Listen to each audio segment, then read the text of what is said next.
In the shadowed gloaming of Briarwood Lodge, where ancient oaks whispered secrets to the wind, the gardener's cottage stood silent as a tomb. Elias Thorne, the steadfast custodian of the estate's verdant splendor, lay sprawled amid his prized rose bushes, a crimson stain blooming across his chest like a macabre petal. The evening mist clung to the air, heavy with the scent of damp earth and impending dread. Who had wielded the fatal blade under the cover of twilight? As the household stirred from their complacent reverie, a Belgian detective of unparalleled acumen arrived, his little gray cells poised to unravel the enigma. The game was afoot. The discovery. The late afternoon sun cast a golden haze over the rolling hills of Sussex, its amber light filtering through the ancient oaks that encircled Briarwood Lodge. The estate, a grand Georgian manor of weathered stone and ivy-clad walls, stood as a testament to the enduring wealth of the Briarwood family, its manicured gardens a jewel in the crown of 1930s England. Roses bloomed in riotous splendor, their fragrance mingling with the damp earth, while the distant hum of bees provided a deceptive lullaby of peace. Yet beneath this veneer of tranquility, a storm was brewing, one that would shatter the idyllic calm of this June evening in 1935. Sir Reginald Briarwood, a man whose broad shoulders and stern countenance belied his 50 years, paced the gravel path that wound through the rose garden. His tailored suit, though immaculate, bore the faint creases of a day spent in tense deliberation. As the patriarch of Briarwood Lodge, his life was one of calculated privilege, his wealth inherited from generations of land and trade. But the weight of maintaining such a legacy was etched into the lines of his face. His stewardship of the estate had not been without controversy. Whispers of risky investments in the volatile stock market had begun to circulate among the county's elite. Sir Reginald, however, dismissed such talk as petty gossip, his pride as unyielding as the oak trees that guarded his domain. The garden, his sanctuary, was tended by a rose garden, where a small stone cottage served as Thorne's residence. The sound was raw, panicked, and unmistakably feminine. Sir Reginald's head snapped up, his heart quickening as he strode toward the source. The gravel crunched beneath his polished shoes, each step a drumbeat of foreboding. Behind him, the French doors of the manor swung open, and Lady Amelia Briarwood emerged, her tea gown billowing like a sail in the evening breeze. Her delicate features, framed by auburn curls, were taut with alarm. "Reginald, what was that?" she called, her voice trembling as she hurried to join him. Her hands clutched the silk shawl draped over her shoulders, a nervous habit betraying the composure she so carefully cultivated. Lady Amelia, 10 years her husband's junior, was the epitome of grace, her beauty undimmed by the whispers of a scandalous youth. Yet her eyes, wide and searching, betrayed a flicker of guilt as they scanned the garden. The scream had come from Eliza Cartwright, the young maid whose duties spanned the kitchen and the household's endless demands. She stood frozen near the cottage, her apron dusted with flour, her face pale as the moon that was beginning to rise. Her trembling finger pointed to the ground, where Elias Thorne lay sprawled among his prized rose bushes. The sight was grotesque. A crimson stain bloomed across his chest, seeping into the soil like a macabre offering to the earth. A gardening knife, its blade glinting in the fading light, protruded from the wound, its handle worn from years of use. Thorne's eyes, once sharp with quiet observation, stared blankly at the sky, his weathered face frozen in a grimace of surprise. "Elias!" Sir Reginald bellowed, dropping to his knees beside the body. His hands hovered, uncertain whether to touch the man who had been both servant and confidant. "Speak, man! Good heavens! What's happened?" But there was no response, only the stillness of death. The scent of blood mingled with the roses, a cloying perfume that turned Lady Amelia's stomach. She pressed a handkerchief, rising to dust off his trousers. "No pulse, no breathing. This is no accident, Reginald. It's murder." The word hung in the air like a guillotine's blade. Murder. At Briarwood Lodge, where the greatest scandal had been a poorly planned garden party, the notion seemed absurd, obscene, yet the evidence was undeniable. The knife, the blood, the lifeless body. Eliza, still trembling, choked back a sob. "I was bringing him his supper," she whispered. "I saw him through the window working late, and then I found him like this." Sir Reginald stood, his face a mask of controlled fury. Who could have done this? He was loyal, trusted. His voice faltered, betraying a flicker of doubt. Trusted, perhaps, but not without enemies. Thorne's recent disputes with Sir Reginald over estate finances were no secret among the staff, and there were other rumors, whispers that Thorne had known too much about Lady Amelia's past, a youthful indiscretion that could tarnish her reputation if exposed. Had he been foolish enough to leverage such knowledge? Lady Amelia's hand tightened on her shawl. "We must call the police," she said, her voice steadier now, though her eyes avoided the body. "And Dr. Hale, you'll examine him further, won't you, to be certain of the cause?" Hale nodded, his pipe still clenched between his teeth. "Of course. Though it's clear enough. The knife went deep, likely instant. No signs of a struggle, which is curious. He may have known his attacker." His words, delivered with clinical detachment, sent a shiver through the group. The idea that one of their own could be responsible was unthinkable, yet it lingered like the mist now creeping across the lawn. Harold, swaying slightly, muttered, "Knew his attacker? What rot! Probably some vagrant sneaking through the grounds." But his bravado was unconvincing, and his glance toward the cottage was furtive, as if expecting answers to emerge from its darkened windows.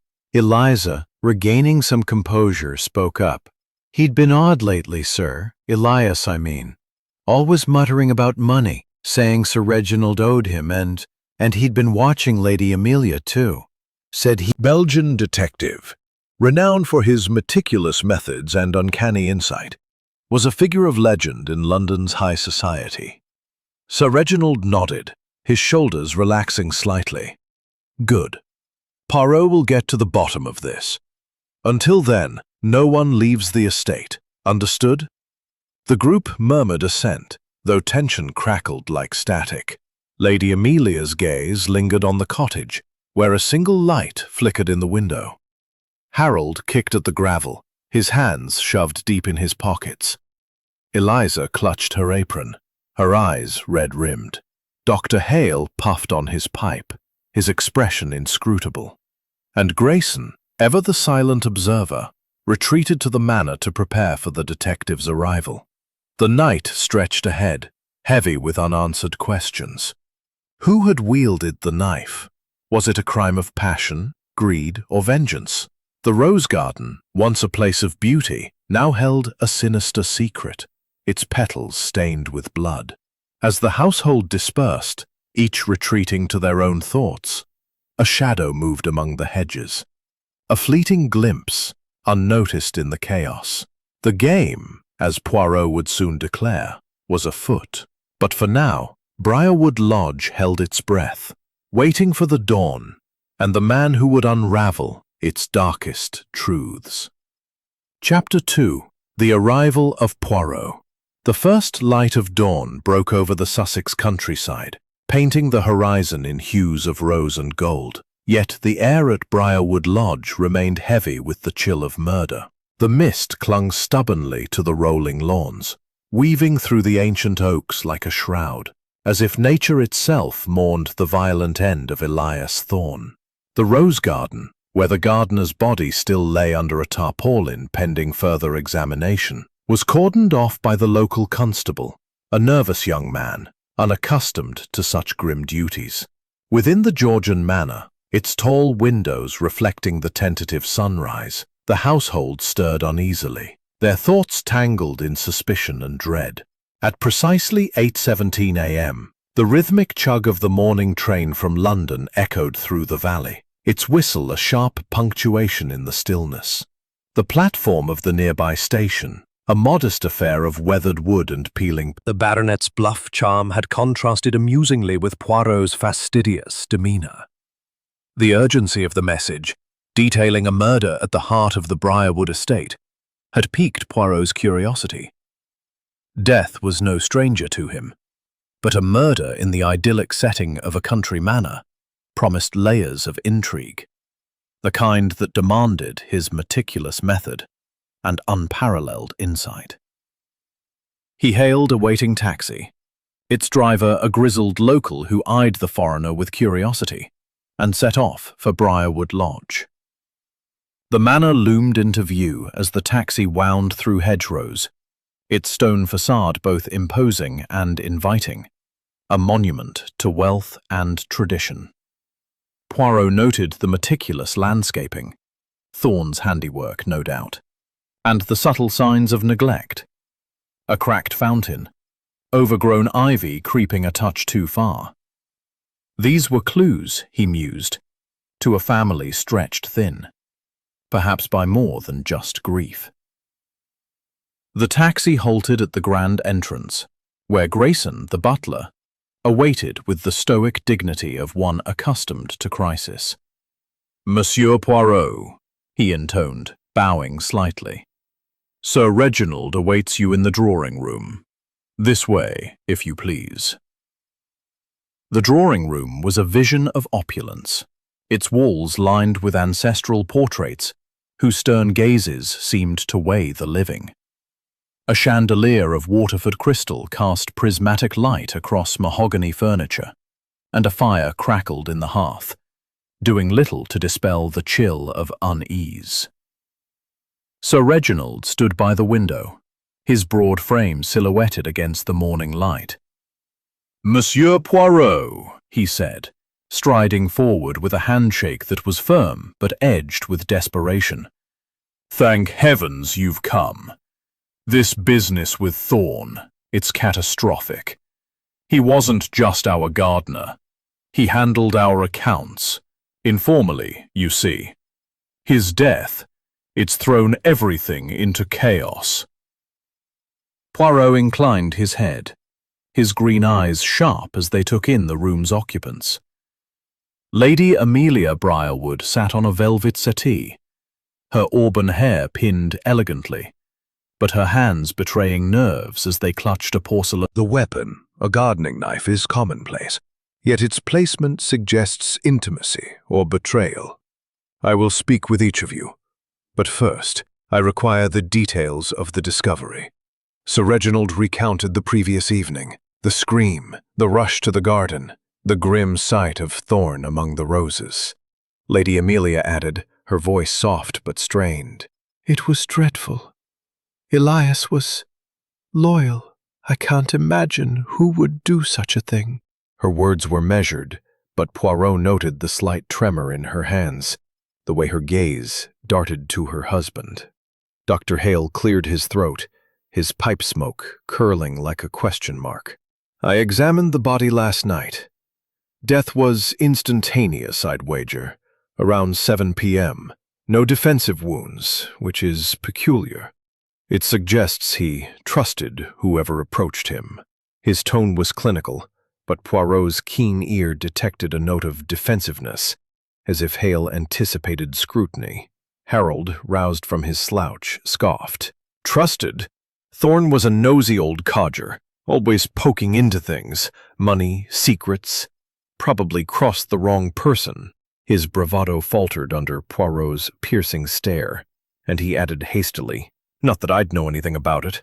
I was out walking, nowhere near the garden." Eliza, prompted by Poirot's gentle inquiry, spoke haltingly.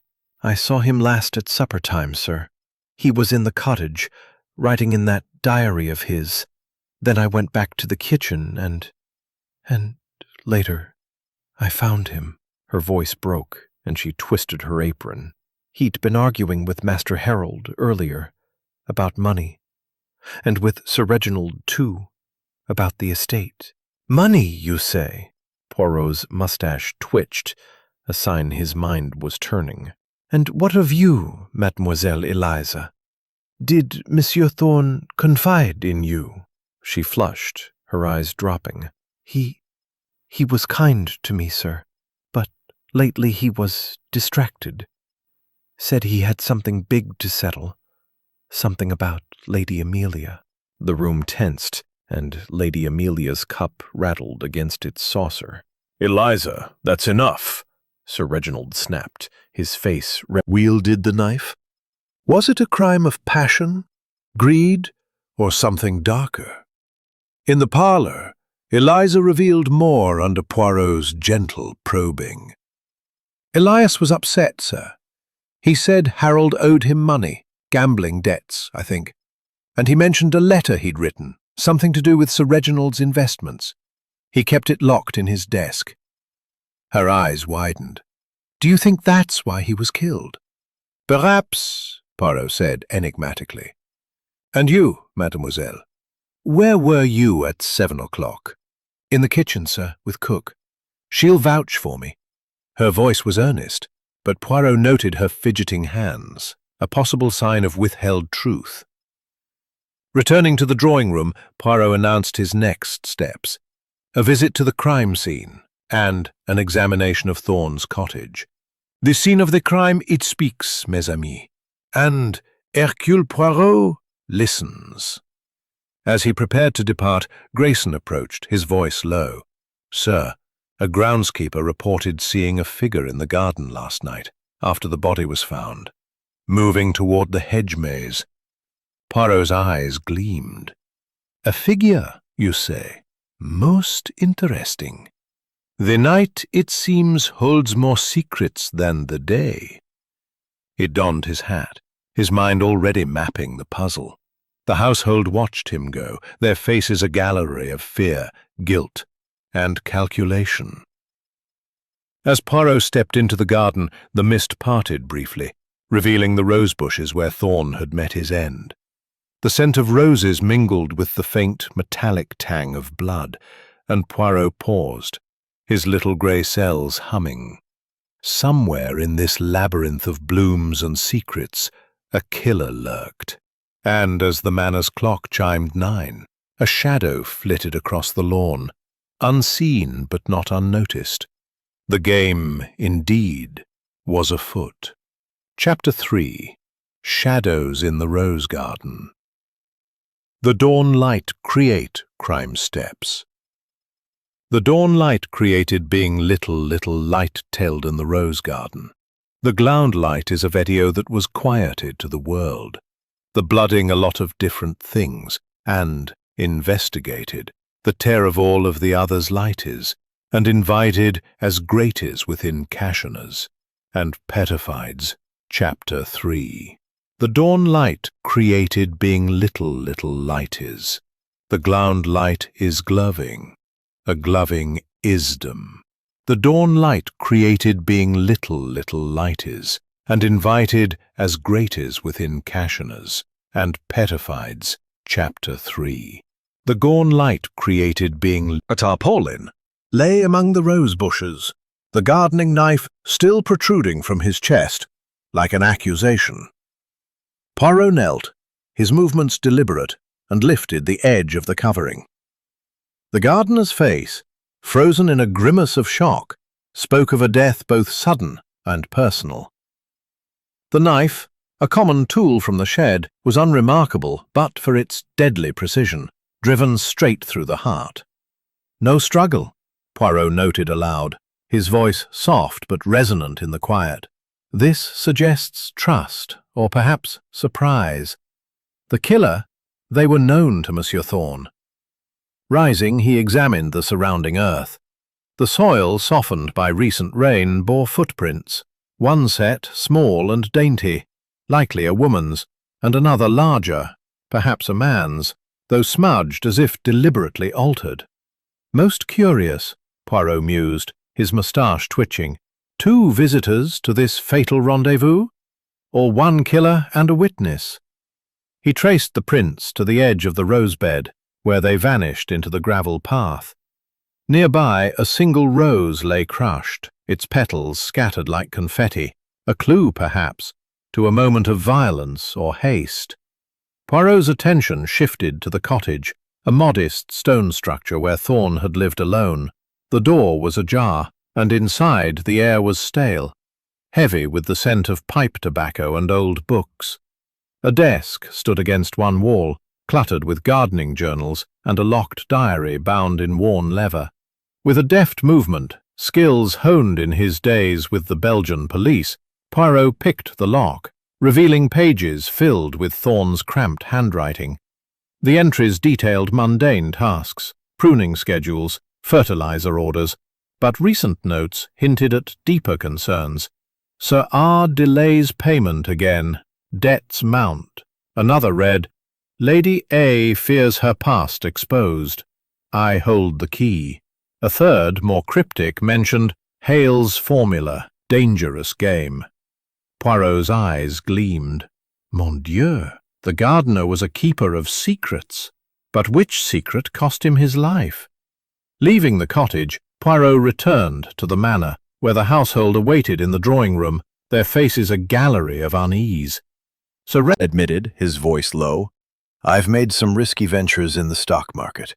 Thorne knew too much, but I swear I didn't kill him. Investments? Poirot's tone was mild, but his eyes were relentless.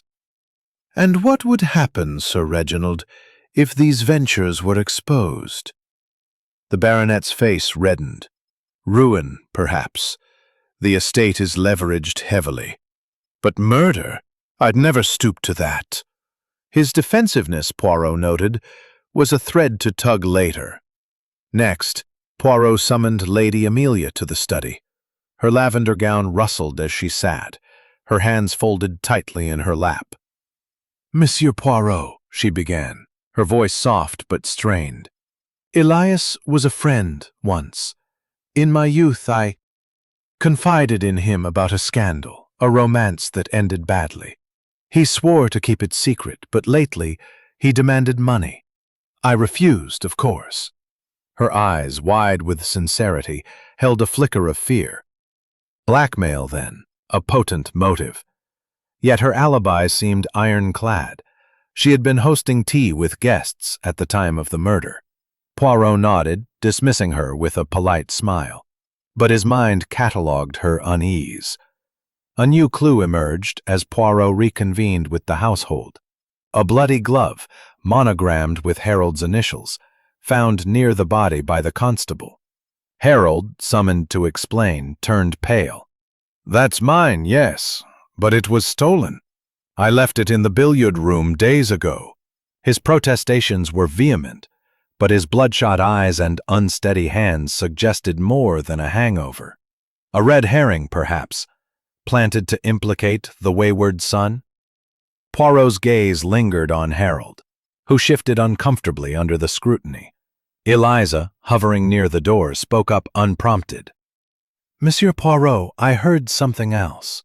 Elias argued with Dr. Hale last week in the garden shed. Something about a formula. Elias called it dangerous. Her voice trembled, and she glanced nervously at Hale, who puffed on his pipe with studied calm. A formula, you say? Poirot turned to the physician, whose expression remained impassive. Dr. Hale, perhaps you can enlighten us. Whisper. Monsieur, the groundskeeper mentioned another detail. A torn scrap of paper near the hedge maze, spotted this morning. It bore the word dead. Shall I retrieve it? Poirot's eyes sparkled. Oui, Monsieur Grayson, every fragment it speaks, bring it to me. As the butler departed, Poirot's gaze swept the room. Noting Lady Amelia's clenched hands, Harold's furtive glance toward the window, and Hale's calculated stillness. The diary, the footprints, the glove, the scrap of paper, each was a piece of the puzzle, but the picture remained incomplete. Descriptive twilight began to envelop Briarwood Lodge, the sky bruising purple as the sun dipped below the horizon. The rose garden, now shadowed, seemed to pulse with secrets, its blooms whispering of betrayal. Poirot stepped outside, his cane sinking slightly into the damp earth. The air was thick with anticipation, the silence broken only by the distant call of a nightjar. As he approached the cottage, a creak sounded from the hedge maze, a footstep, perhaps, or the wind playing tricks. Poirot paused, his senses alert. "The killer," he murmured. "They are not yet at rest, and neither is Hercule Poirot." Inside the cottage, he found the desk undisturbed, but a faint scent caught his attention. Pipe tobacco, acrid and familiar, matching the residue on the knife handle. Hale's pipe, or another smoker's? The diary yielded one more clue, a date circled, yesterday, with the note, "Meet at dusk, truth revealed." A planned confrontation, then, that ended in murder. But with whom? As Poirot emerged into the gathering dusk, a shadow flitted across the lawn, too swift to identify. A cry echoed from the manor's upper floors, a muffled, desperate sound. Had another secret been unearthed, or was this a diversion to draw him away? The night promised no respite, and Poirot's little gray cells hummed with purpose. The rose garden, with its beauty and its blood, held the key to the truth. But as the stars began to pierce the sky, one question loomed. Who, or what, lurked in the shadows, watching the detective's every move? Chapter 4. Whisper us, mes amis, and its secrets are the key to this murder. Poirot's investigation had already uncovered layers of motive. Sir Reginald's financial troubles, Lady Amelia's scandalous history, Harold's gambling debts, Eliza's eavesdropping, and Dr. Hale's mysterious formula. The bloody glove monogrammed with Harold's initials, the dual footprints in the garden, and the cryptic diary entries all pointed to a killer with both cunning and motive. Yet the torn scrap of paper marked debt, reported by the groundskeeper, suggested a deeper conspiracy. Poirot's little grey cells hummed with activity, piecing together a tapestry of deception woven through the heart of Briarwood Lodge. Determined to probe further, Poirot requested access to Thorne's personal effects in the gardener's cottage. Grayson, the butler, led him to the stone dwelling, its interior dim and cluttered with the relics of a solitary life. A faded photograph on the mantel showed a younger Thorne in military uniform, standing shoulder to shoulder with comrades from the Great War, their faces etched with the grim resolve of survivors. Nearby, a locked diary, already breached by Poirot's deft lockpicking, lay on the desk, its pages a treasure trove of secrets. Poirot reopened it, his gloved fingers tracing the inked words. Recent entries grew more pointed.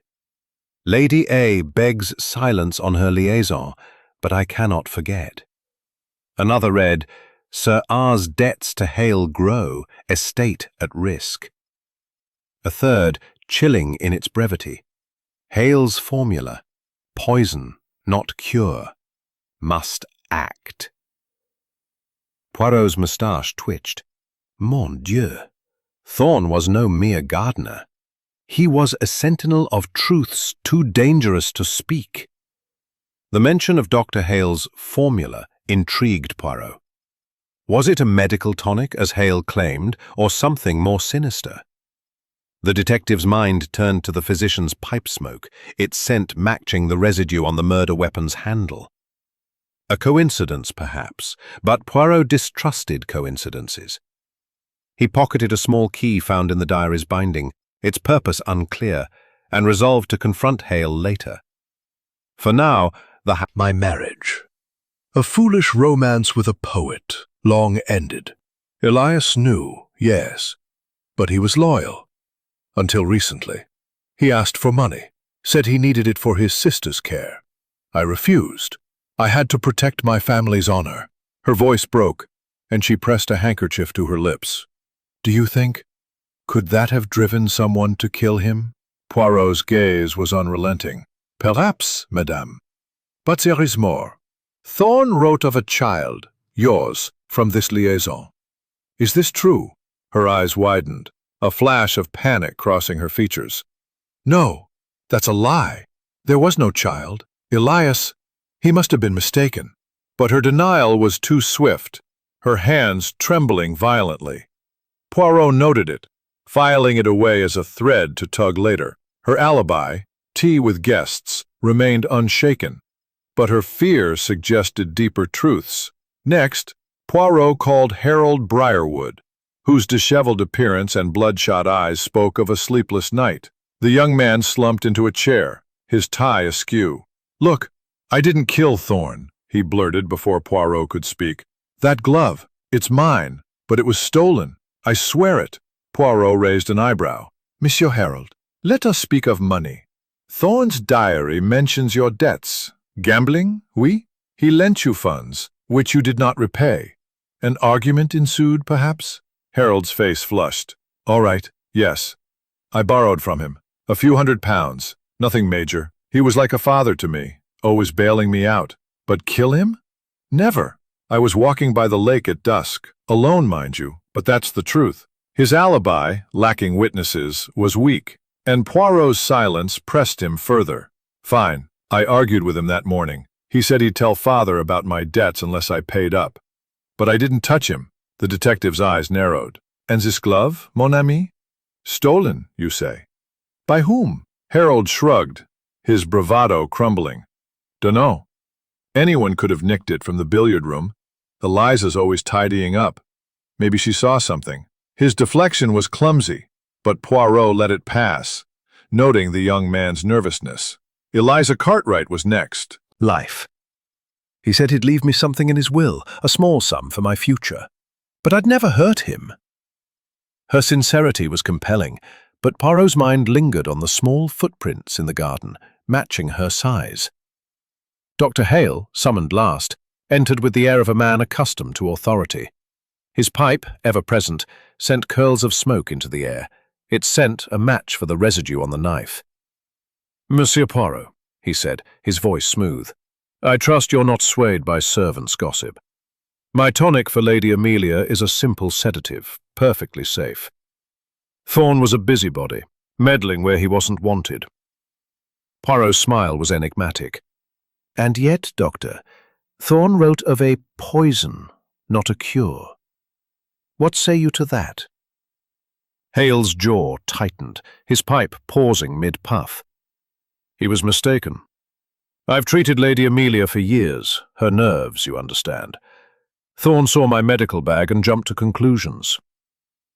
His explanation was plausible, but Poirot detected a flicker of unease in his eyes. As the interviews concluded, Poirot returned to the drawing room, where the household sat in tense silence. A new clue surfaced. A lost necklace, a sapphire pendant belonging to Lady Amelia, found clutched in Thorn's hand by the constable.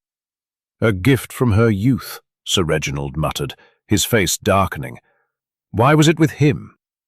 Lady Amelia's gasp was audible, her hand flying to her throat as if the necklace still hung there.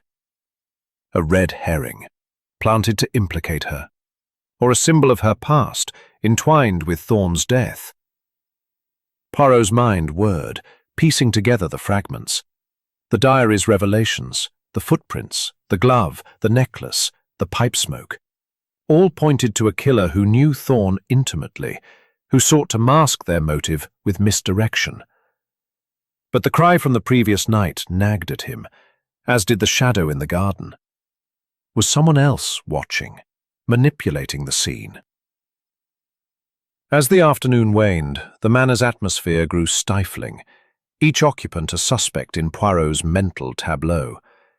He announced a break for tea, but his eyes never left the group, noting Sir Reginald's clenched fists seemed to beckon, its paths hiding truths yet to be uncovered. The game, as Poirot knew, was far from over. Chapter 5. The Alibi Unravels. The midday sun cast a harsh light over Briarwood Lodge, stripping away the softening veil of dawn and exposing the estate's flaws, the chipped paint on the manor's window frames, the overgrown ivy creeping like doubt across the stone facade. The rose garden, where Elias Thorne had met his brutal end, stood silent, its beauty marred by the memory of blood-soaked petals. Hercule Poirot, his Homburg hat shielding his eyes from the glare, paced the gravel path with the precision of a metronome, his cane punctuating each step. The air was warm, heavy with the scent of roses and the lingering unease of a household teetering on the edge of revelation. "The alibis," Poirot murmured, his mustache twitching. "They are like a house of cards. One false move, and all collapses. Hercule Poirot shall find the card that trembles."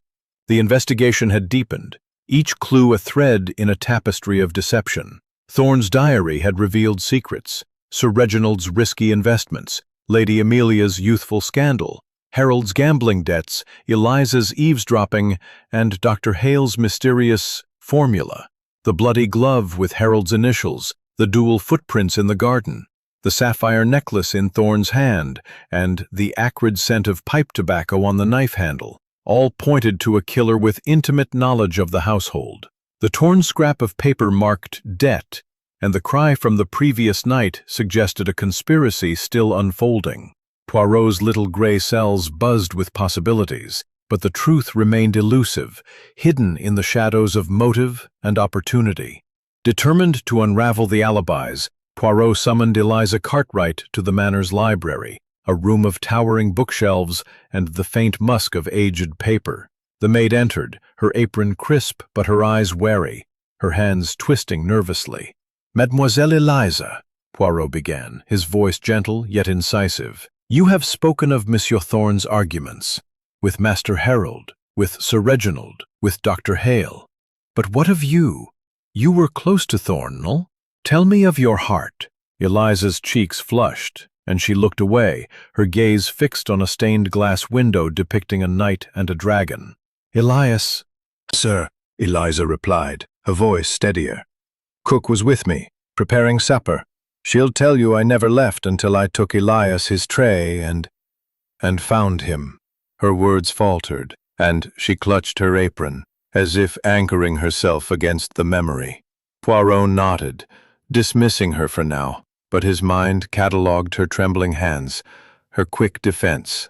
The kitchen alibi was strong, but the footprints nagged at him. Had she visited the garden earlier, perhaps unknowingly, leaving a trace? Next, Poirot turned his attention to Dr. Mortimer Hale, whose calm demeanor and ever-present pipe had begun to intrigue him. The physician was found in the conservatory, examining a tray of medicinal herbs with clinical precision. "Dr. Hale," Poirot said, stepping into the glass-walled room where the air was thick with the scent of lavender and mint. "We must speak of your formula. Thorne believed it dangerous, perhaps a poison. What say you to this?" Hale's pipe paused mid-puff, a plume of smoke curling like a question mark. "Thorne was a meddler," he said, his voice smooth but edged with irritation. "My tonic for Lady Amelia is a mild sedative, digitalis, properly dosed, to calm her nerves. Thorne saw my medical bag, heard medical terms, and spun tales of poison. Ridiculous." His eyes, however, betrayed a flicker of unease, and Poirot noted the faint tremor in his hand as he relit his pipe. Digitalis, a heart medication, but deadly in excess. Could it have been used to weaken Thorne before the fatal stab? Poirot's gaze sharpened. "And yet, Doctor, the scent of your tobacco matches the residue on the knife handle. A coincidence, perhaps?" Hale's jaw tightened. "Half the men in Sussex smoke a similar blend. You're grasping at straws, Poirot." But his defensiveness was a crack in his facade, and Poirot filed it away, resolving to search Hale's belongings later. Returning to the drawing room, Poirot requested Sir Reginald's financial ledgers, suspecting they held clues to the debts mentioned in Thorne's diary. The baronet, reluctant but cornered, produced a leather-bound book from his study. Under Poirot's scrutiny, the ledgers revealed discrepancies, funds, Chemicals. It was hidden behind Thorne's tools. Poirot examined the vial, its faint odor matching Hale's description of digitalis. A red herring? Or evidence of poison? The detective pocketed it, his mind racing. If Thorne had been poisoned first, the stab could be a misdirection, masking the true method of death. Poirot's thoughts were interrupted by a commotion in the hall. Lady Amelia, her face pale, clutched a letter delivered by the morning post. "It's from Elias," she whispered, her hands trembling. "Posted yesterday, before he died." The letter, brief and cryptic, read, "Lady A, the truth must out. Meet me at dusk, or I go to the papers." Blackmail, then, confirmed. But about her scandal, or something more. The household gathered for luncheon, the atmosphere thick with paranoia. Sir Reginald's eyes darted to Hale. Harold slumped in his chair. Eliza avoided Lady Amelia's gaze, and Hale's pipe smoke curled like a warning. Poirot, observing silently, employed his famed psychology, noting each reaction. Lady Amelia's fear, Harold's evasiveness, Hale's calculated calm, all were pieces of the puzzle. But the vial and the letter shifted the game. Poison, not the knife, might be the true killer, and the stab a theatrical flourish to mislead. As the meal ended, Poirot announced a search of the manor, starting with Hale's medical bag.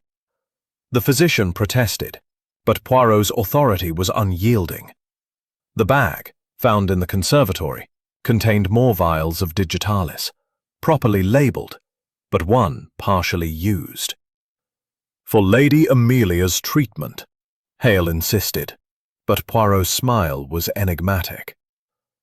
The scent of tobacco lingered in the bag, another thread tying Hale to the crime scene. The day waned, the manor's shadows lengthening across the polished floors. Poirot retired to the library to ponder, his fingers tracing the small key from Thorne's diary. A safe, perhaps, or a lockbox holding the letter Eliza mentioned. As he sat, a note slipped under the door. 6. Hidden Alliances. The afternoon sun hung low over Briarwood Lodge, casting long shadows across the manicured lawns and bathing the rose garden in a warm, deceptive glow. The air was thick with the scent of blooming roses, but beneath their sweetness lingered a tension that coiled like a serpent, ready to strike. Hercule Poirot, his Homburg hat tilted precisely, and his cane a steady companion, stood at the edge of the garden, his green eyes scanning the hedges where Elias Thorne had met his end. The anonymous note, "Beware the rose's thorn," slipped under his door the previous night, burned in his mind, a taunt from a killer growing bolder. "The alliances," Poirot murmured, his mustache twitching. "They are hidden, but not invisible." Hercule Poirot sees through the veil of deceit. The investigation had woven a complex tapestry. Sir Reginald's financial ruin, Lady Amelia's scandalous past, Harold's gambling debts, Eliza's scorned love, and Dr. Hale's dangerous formula. The bloody glove, the dual footprints, the sapphire necklace, the digitalis vial, and Thorne's diary entries all pointed to a killer intimate with the household secrets. The letter from Thorne to Lady Amelia, posted hours before his death, confirmed blackmail, but its target, her youthful liaison or something deeper, remained unclear. The pipe tobacco residue on the knife handle and the chemical scent in the garden shed suggested poison, with the stab a possible misdirection.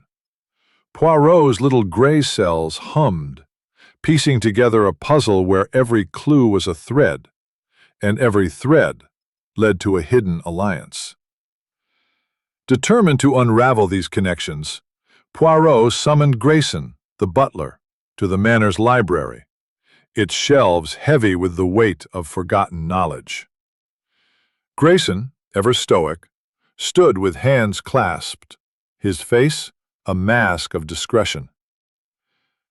"Monsieur Grayson," Poirot began, his voice smooth yet incisive, "you are the eyes and ears of this house. Tell me, what whispers have you heard?" Poirot called Lady Amelia to the study, where the air was heavy with the scent of old leather and cigar smoke. She entered, her grey dress sombre, her auburn hair pinned tightly, as if to restrain her emotions. "Madame," Poirot said, his tone gentle but unrelenting. "Grayson speaks of an affair, not with a poet, but with Dr. Hale, before your marriage. Thorn knew. Oui? He used this to extort you." Lady Amelia's face flushed, her hands clenching the arms of her chair. "That's a vile lie!" she cried, her voice sharp. "Elias was mistaken. I confided in him about a youthful folly, yes, but it was not with Mortimer. I loved Reginald, always. Thorn twisted my words, demanded money for silence." Her denial was vehement, but her eyes darted to the door as if expecting Hale to appear. Poirot noted the flush of her cheeks, the tremor in her voice, a sign of truth or a deeper deception. "And the necklace found in Thorn's hand," Poirot pressed. "A gift from your youth, you said. From whom?" She hesitated, her fingers twisting her handkerchief. "From my mother, not a lover. Elias must have found it. I lost it weeks ago. Someone placed it there to implicate me." Her words were plausible, but Poirot's mind lingered on the diary's mention of a liaison. Was the necklace a red herring, or a symbol of a truth she hid? Poirot summoned Harold Briarwood next, finding him in the billiard room, a glass of whiskey in hand despite the hour. The young man's disheveled appearance, rumpled shirt, loosened tie, spoke of a night spent wrestling demons. "Monsieur Harold," Poirot began, "your glove, found at the scene, is a curious clue. You claim it's stolen, but Thorn's diary speaks of your debts. Did he threaten to expose you to your father?" Harold's eyes narrowed, his grip tightening on the glass. "All right, I owed him money, £200, maybe more. He was like a father, always bailing me out. But he got fed up, said he'd tell father unless I paid up. We argued, sure, but I didn't kill him." His voice rose, then faltered. "I was at the pub of tension." Sir Reginald stood by the fireplace, his broad frame rigid. Lady Amelia sat with her hands folded, her eyes avoiding Hale's. Harold slouched, nursing his whiskey. Eliza hovered near the door, her apron twisted in her hands. And Hale puffed on his pipe, his calm a studied mask. Poirot's gaze swept over them, his psychology at work. "Mes amis," he said, "the truth is like a rose, beautiful but with thorns. Thorn's diary speaks of alliances, between Sir Reginald and Dr. Hale, between Lady Amelia and a past lover. But there is more.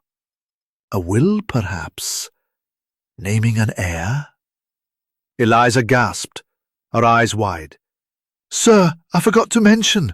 Elias told me he'd changed his will, left me a small fortune for my future. He said it was signed last week." Her words sparked a murmur, and Poirot's eyes gleamed. A motive for Eliza, inheritance, but her small frame and kitchen alibi weakened the theory. Or did they? Poirot's attention returned to the murder weapon. The knife's angle, driven downward, suggested a taller assailant, Sir Reginald or Hale, not Eliza or Lady Amelia. Yet the absence of fingerprints hinted at gloves, and Harold's missing pair loomed large. The digitalis vial suggested poison, the stab a cover. Poirot's mind raced. Was the killer one, or were there two, working in concert? As the afternoon faded, the manor's atmosphere grew stifling, the scent of roses drifting through open windows like a taunt. Poirot announced a search of Thorne's cottage for the will, hoping to confirm Eliza's claim. In the cottage, he found a locked box under the floorboards, opened with the key from the diary. Inside was the will, naming Eliza beneficiary of £500. A modest sum, but enough to tempt. Yet another document caught his eye. A draft letter to a solicitor, accusing Sir Reginald and Hale of embezzlement. The estate funds, it read, diverted to Hale's schemes. I will expose them. A motive for both men, then, to silence Thorne. Be critical. The alliances were hidden, but not for long. The game was tightening, and Hercule Poirot was ready to strike. Chapter 7. The Gathering Storm. The sky above Briarwood Lodge darkened as storm clouds rolled in from the Sussex hills, their heavy presence mirroring the tension that gripped the estate. Rain began to lash the manor's windows, each droplet a sharp accusation against the glass, as if nature itself demanded answers for Elias Thorne's murder. The rose garden, where the gardener's life had bled into the soil, lay sodden under the downpour, its vibrant blooms drooping like mourners at a funeral. Hercule Poirot stood in the manor's library, his Homburg hat resting on a side table, his cane propped against a chair. His green eyes, sharp and unrelenting, studied the flickering firelight as he turned the anonymous note, "Beware the roses thorn," over in his gloved hands. "The storm, it gathers," he murmured, his moustache twitching. "But Hercule Poirot will pierce its heart to find the truth." The investigation had woven a web of suspicion. Sir Reginald's financial ruin, Lady Amelia's scandalous past, Harold's gambling debts, Eliza's scorned love and inheritance, and Dr. Hale's dangerous formula. The bloody glove, the jewel footprints, the sapphire necklace, the digitalis vial, and Thorne's diary had revealed a household riddled with secrets. The will naming Eliza, the draft letter accusing Dr. Hale, the draft letter accusing Sir Reginald and Hale of embezzlement, and the shattered conservatory window pointed to a killer or killers desperate to conceal their motives.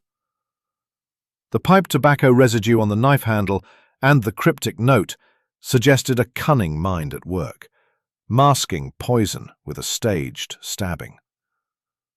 Poirot's little grey cells churned, sensing the truth lay in the alliances forged in shadows. Determined to tighten the net, Poirot returned to Thorne's cottage, braving the rain to search for further clues. The stone dwelling was damp and cold, its single window rattling in the wind. The locked box, opened with the diary's key, had yielded the will and the... From your liaison, you denied it, but his words suggest otherwise. Tell me the truth, or the little grey cells will uncover it. Lady Amelia's face crumpled, her hands clutching her handkerchief. "Monsieur Poirot, I beg you, stop this," she whispered, her voice breaking. "There was no child.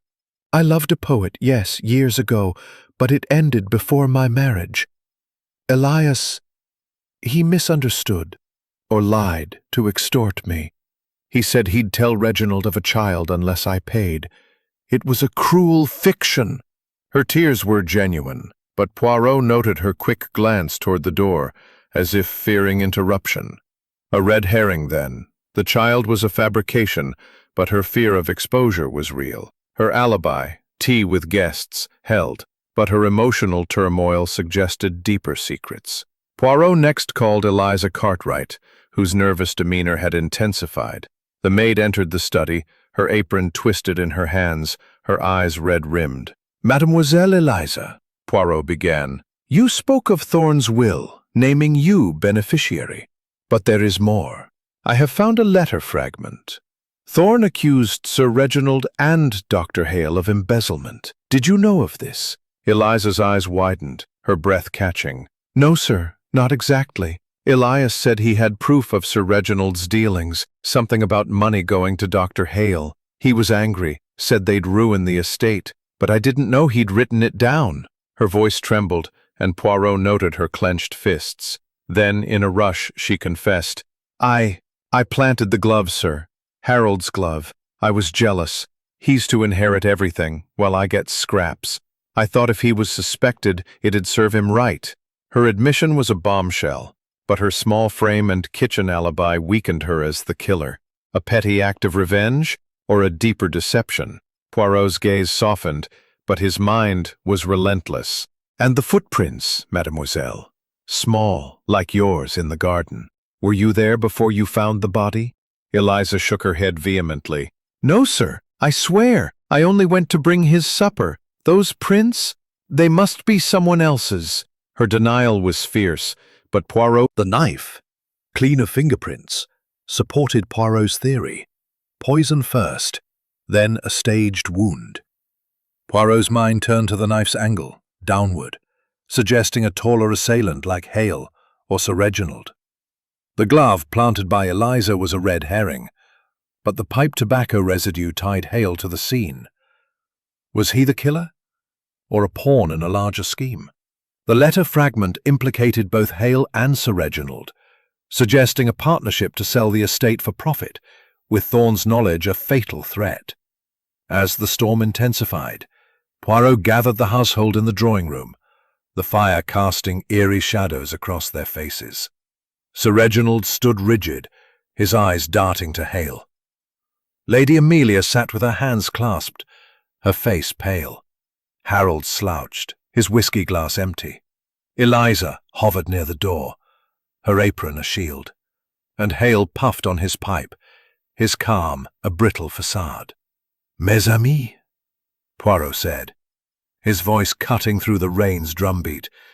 "The truth emerges. Thorne was poisoned with digitalis, the stab a ruse to mislead. The letter fragment reveals a plot. Sir Reginald and Dr. Hale, you planned to sell Briarwood, oui? Thorne knew, and he paid with his life." Sir Reginald's face reddened. "Preposterous! I'd never sell the estate. It's my legacy." But his voice faltered, and Hale's silence was damning. Lady Amelia gasped, her eyes on her husband.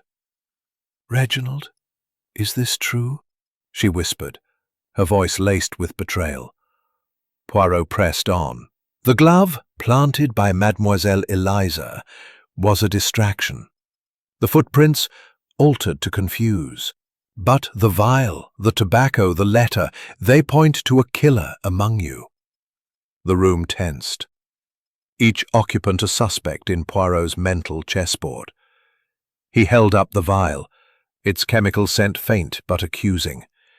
"This, mes amis, is the key. Who handled it?" Before anyone could respond, a thunderclap shook the manor, and the lights flickered, plunging the room into darkness. A gasp echoed, followed by a scuffle near the door.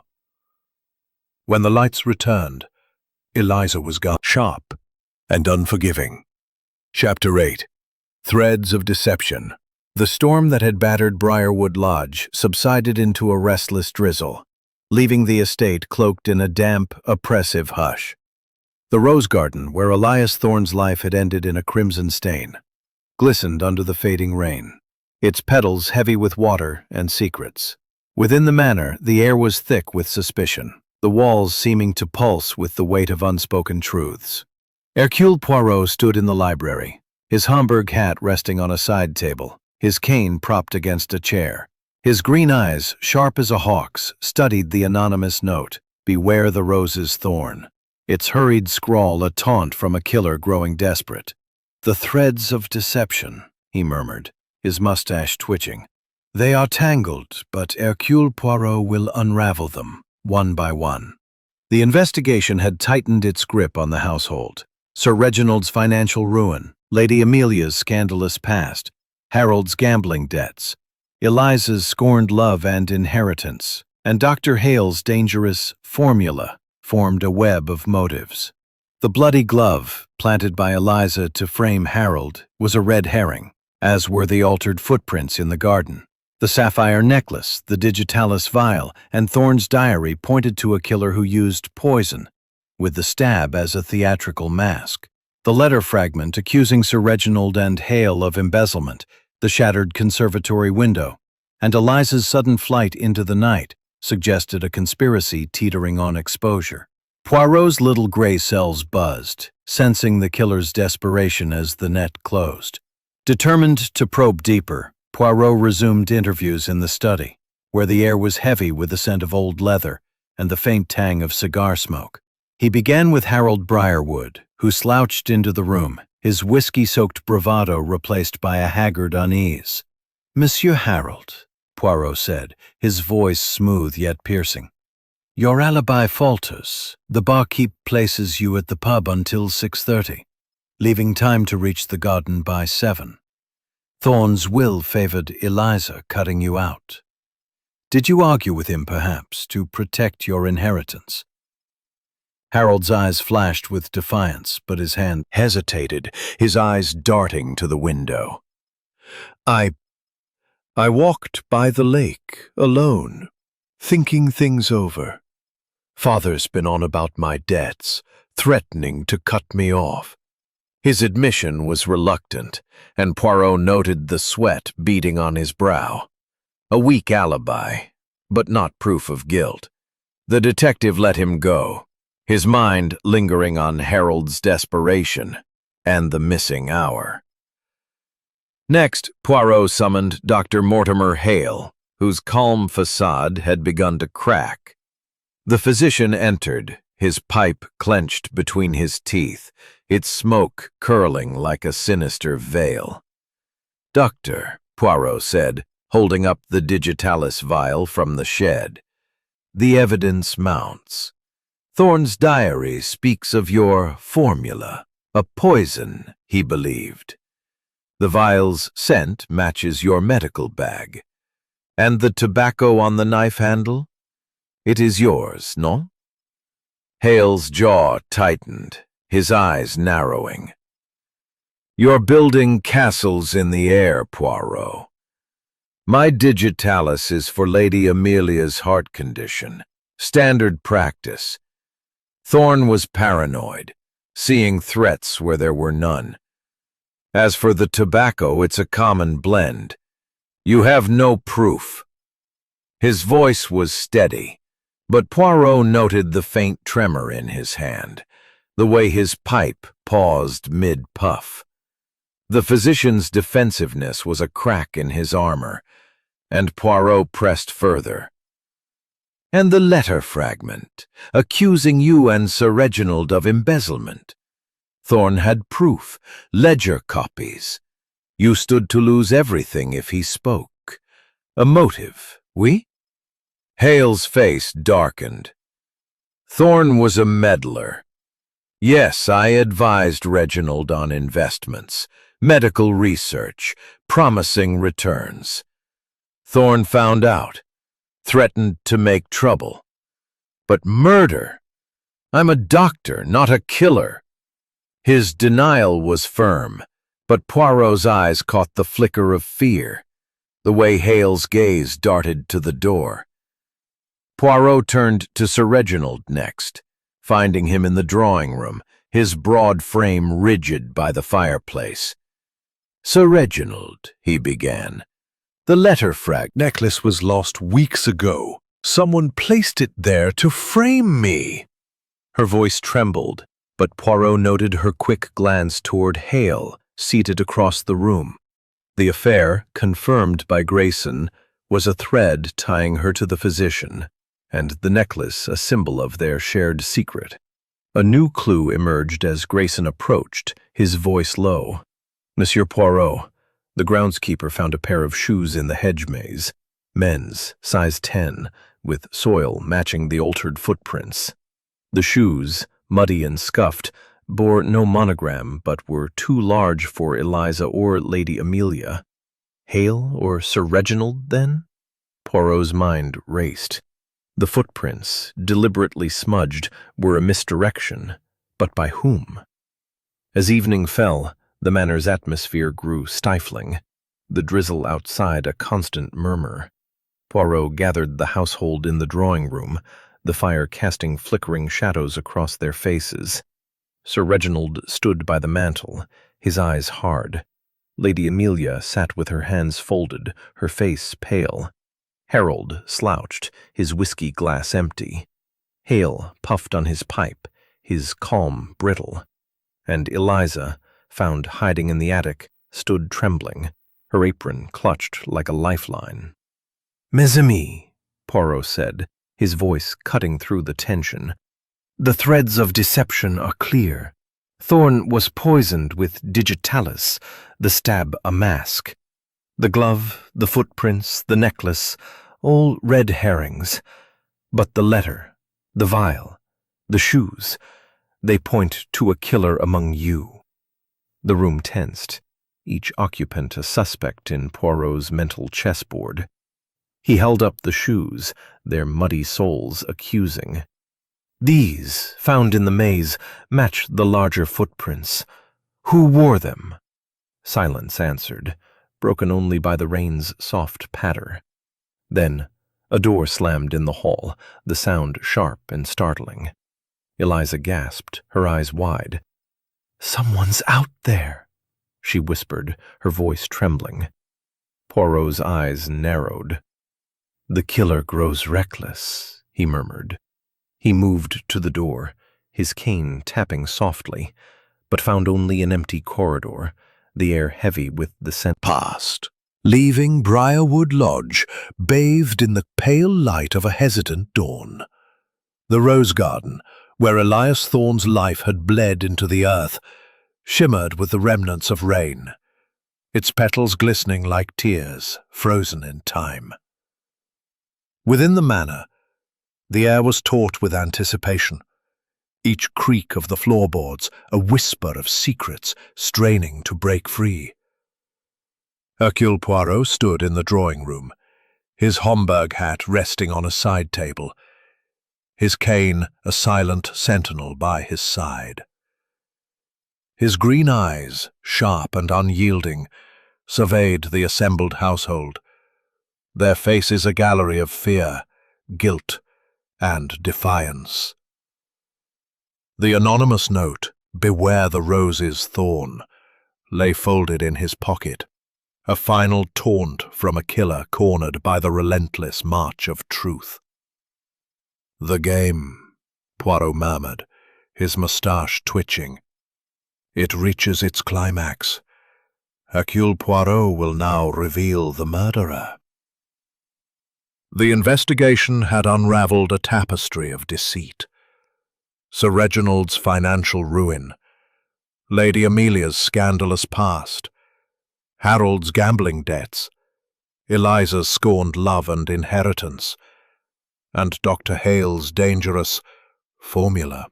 The bloody glove planted by Eliza was a red herring, as were the altered footprints and the sapphire necklace clutched in Thorne's hand. The digitalis file, the pipe tobacco residue, the letter fragment accusing Sir Reginald and Hale of embezzlement, and the muddy shoes in the hedge maze pointed to a killer who poisoned Thorne, masking the act with a staged stabbing. Eliza's flight, the shattered conservatory window, and the slammed door suggested a desperate attempt to divert suspicion. Poirot's little grey cells had woven the clues into a coherent pattern, and now, as the household gathered, the final confrontation loomed. The drawing-room was a crucible of tension, its chandelier casting prismatic light across mahogany furniture and ancestral portraits, whose stern gazes seemed to judge the living. Sir Reginald stood by the fireplace, his broad frame rigid, his hands clenched as if bracing for a blow. Implicate Madame Amelia were red herrings, but the vial, the letter fragment, the tobacco residue, and the shoes, they lead us to the truth. The household stirred, their eyes fixed on Poirot, each breath a silent plea or accusation. He paced slowly, his cane tapping a deliberate rhythm, his words measured for dramatic effect. Thorn was a keeper of secrets. His diary revealed Sir Reginald's debts, Lady Amelia's past, Harold's gambling, Eliza's love, and Dr. Hale's dangerous experiments. The letter fragment accused Sir Reginald and Dr. Hale of embezzlement, a plan to sell the estate for profit. Thorn's blackmail threatened ruin, and so he was silenced. Sir Reginald's face reddened. "I told you, Poirot, I'd never sell Briarwood. Those were investments, Hale's research, nothing more." His voice boomed, but his eyes betrayed fear, and Poirot noted the sweat beading on his brow. Poirot raised a hand, silencing him. "No, Sir Reginald. The ledger copies in Thorn's cottage confirm the truth. You and Dr. Hale diverted funds, risking the estate. But there is more. Madame Amelia, your liaison with Dr. Hale, years ago, was known to Thorn. He used it to extort you." "We?" Lady Amelia gasped, her hands clutching her handkerchief. "No, Monsieur Poirot. It was a friendship, not an affair. Elias twisted it, demanded money. I refused, I swear." Her voice trembled, but her eyes darted to Hale, a silent plea for support. Poirot noted the connection, a thread tying her to the physician. "And you, Monsieur Harold," Poirot continued, turning to the young man. "Your debts to Thorn fueled arguments. Your alibi is weak, leaving the pub at 6:30, with time to reach the garden. But the glove, stolen and planted, clears you of murder, though not of suspicion." Harold's shoulders slumped, his voice low. "I told you I didn't do it. Thorn was like a father. I'd never hurt him." His sincerity was compelling, but Poirot's gaze lingered, noting his nervous hands. Poirot turned to Eliza. "Mademoiselle, your love for Thorn turned—" "Absurd, Poirot. My digitalis is for Lady Amelia's heart condition, prescribed, not poisoned. Thorn was a busybody, nothing more. You have no proof." But his hands trembled, and Poirot noted the sweat on his brow, the crack in his calm. Poirot paced, his voice rising. "The method, mes amis, is clear. Thorn was poisoned during a checkup with Dr. Hale, who administered digitalis in a lethal dose. The stab, delivered later, was a ruse to suggest a sudden attack. The shoes in the maze, size 10, match Dr. Hale's feet, and the soil confirms his presence in the garden. The letter fragment, the vial, the tobacco, all point to you, Doctor." The room froze, the air thick with accusation. Hale's pipe fell from his hand, clattering to the floor. "You're mad," he hissed, but his voice wavered. "I'm a physician, not a murderer. Why would I risk everything?" "Motive," Poirot said, his eyes gleaming. "Thorn discovered your experiments, illegal, unethical, tested on unsuspecting villagers. Exposure would end your career, your wealth, your partnership with Sir Reginald. You poisoned him to silence him, then staged the stabbing to implicate another." Lady Amelia gasped, her hands covering her mouth. Sir Reginald's face paled, his fists unclenching. Harold stared, wide-eyed, and Eliza shrank back, her apron a shield. Hale took a step forward, his voice rising. "You have no evidence, Poirot. A vial, some tobacco, circumstantial at best." Poirot smiled enigmatically. "Non, Doctor. The vial bears your fingerprints, found this morning by the constable. A witness, a groundskeeper, saw you in the garden at dusk, near the shed. The truth, it is undeniable." Hale lunged, his face contorted with rage, but Poirot's cane tripped him, sending him sprawling. Grayson and the constable, waiting in the hall, rushed in to restrain him. The room erupted in chaos. Lady Amelia's sobs, Sir Reginald's shouts, Harold's stunned silence. Eliza, trembling, settling over them. But, as the dawn brightened, a final shadow lingered, a question unanswered, a secret yet to surface. Chapter 10. Resolution in the Dawn. The dawn broke over Briarwood Lodge with a tentative grace, its golden light filtering through the ancient oaks and bathing the rose garden in a soft, forgiving glow. The storm's remnants had faded, leaving the estate cleansed, though its scars remained etched in the hearts of those within. The garden, where Elias Thorne's life had ended in a crimson stain, stood silent, its roses glistening with dew, as if morning had given way to acceptance. Inside the manor, the air was heavy with the weight of truth unveiled.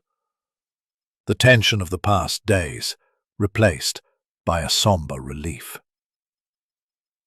Hercule Poirot stood in the drawing-room, his Homburg hat resting on a side table, his cane a quiet sentinel by his side.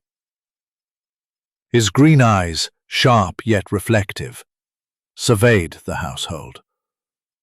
Their faces a gallery of exhaustion, guilt, and gratitude. "The mystery," he murmured, his mustache twitching. "It is solved. The little grey cells of Hercule Poirot have triumphed, and justice prevails." The investigation had peeled back layers of deception. Sir Reginald's financial ruin, Lady Amelia's scandalous past, Harold's gambling debts, Eliza's scorned love and inheritance, and Dr. Hale's deadly experiments. The bloody glove planted by Eliza and the altered footprints were red herrings, as was the sapphire necklace clutched in Thorne's hand. The digitalis vial, the pipe tobacco residue, the letter fragment accusing Sir Reginald and Hale of embezzlement, and the muddy shoes in the hedge maze had pointed to Dr. Mortimer Hale as the killer. His use of poison, masked by a staged stabbing, was a desperate act to silence Thorne's blackmail over illegal drug trials. Eliza's flight, the shattered window, and the anonymous note, "Beware the roses, Thorne," were diversions, but Poirot's relentless logic had cut through them all. As the household gathered one final time, the truth cloaked in misdirection. Let us recount the truth, oui? Thorne was poisoned with digitalis, administered by Dr. Hale during a false checkup. The stab wound, delivered post-mortem, was a ruse to suggest a sudden attack. The glove, planted by Mademoiselle Eliza, and the footprints, altered to confuse, were diversions. The necklace, placed in Thorne's hand, was meant to implicate Madame Amelia, but the vial, the tobacco residue, the letter fragment, and the shoes, they betrayed Dr. Hale. The household listened in rapt silence, the weight of Poirot's words settling over them. He paced slowly, his cane tapping a deliberate rhythm, his voice rising and falling for dramatic effect. Thorne was no mere gardener. He was a keeper of secrets. His diary a record of the household's sins. Sir Reginald, your investments with Hale risked the estate's ruin. Thorne knew and threatened exposure. You were complicit in silence, but not in murder. Sir Reginald's shoulders sagged, his voice low. I was a fool, Poirot. I trusted Hale, thought his research would save us. Thorn's threats. I ignored them, hoping they'd pass. I never touched him, I swear. His admission was raw, and Poirot nodded, his gaze softening but unwavering. Turning to Lady Amelia, Poirot continued, "Madam, your past with Dr. Hale, a friendship you claim, but one Thorn twisted into blackmail. The necklace, a gift from Hale, was a symbol of that bond, placed to frame you. You are innocent of murder, but your secrets fueled the tragedy." Lady Amelia's eyes brimmed with tears, her voice trembling. "I never meant for this, Monsieur Poirot. Elias was kind once, but his demands, I couldn't bear the shame. I lost the necklace weeks ago. Hale must have taken it." Her confession was a release, and Poirot noted the relief in her posture, the weight of guilt lifting.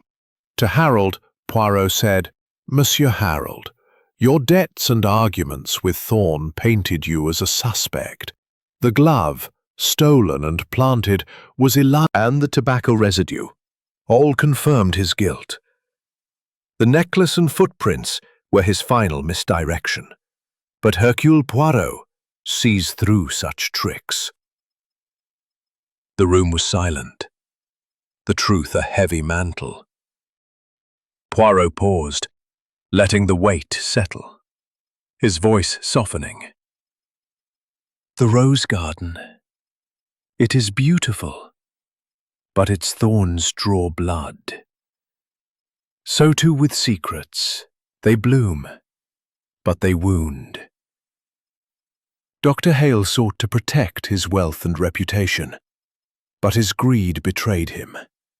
The estate is safe, the truth revealed, and justice served." Sir Reginald cleared his throat, his voice thick. "Poirot, you've saved us from ruin, more than you know. The estate will recover somehow." His gratitude was genuine, and Poirot inclined his head, a gesture of acknowledgement. Lady Amelia rose, her eyes meeting Poirot's. "Thank you, monsieur, for the truth, and for sparing us further pain." Her voice was steady now, her composure restored. Harold, too, offered a nod, his usual bravado replaced by a quiet respect. Eliza, wiping her eyes, murmured, "Bless you, sir. Elias can rest now." Grayson stepped forward, his stoic mask softened. "Monsieur Poirot, the household is in your debt. Shall I arrange your transport to the station?" Poirot smiled, his eyes twinkling. "Oui, Monsieur Grayson. The morning train to London, if you please. My work here is done." As the household dispersed, Poirot stepped to the window, the rose garden a vision of beauty and tragedy. The sun climbed higher, its light banishing the shadows that had cloaked Briarwood. The police had taken Hale, his confession extracted under Poirot's relentless logic. The estate, scarred but enduring, faced a new day. The secrets, financial ruin, illicit bonds, broken promises, had been laid bare, their thorns drawn. Poirot retrieved his hat and cane, his movements precise. The little grey cells,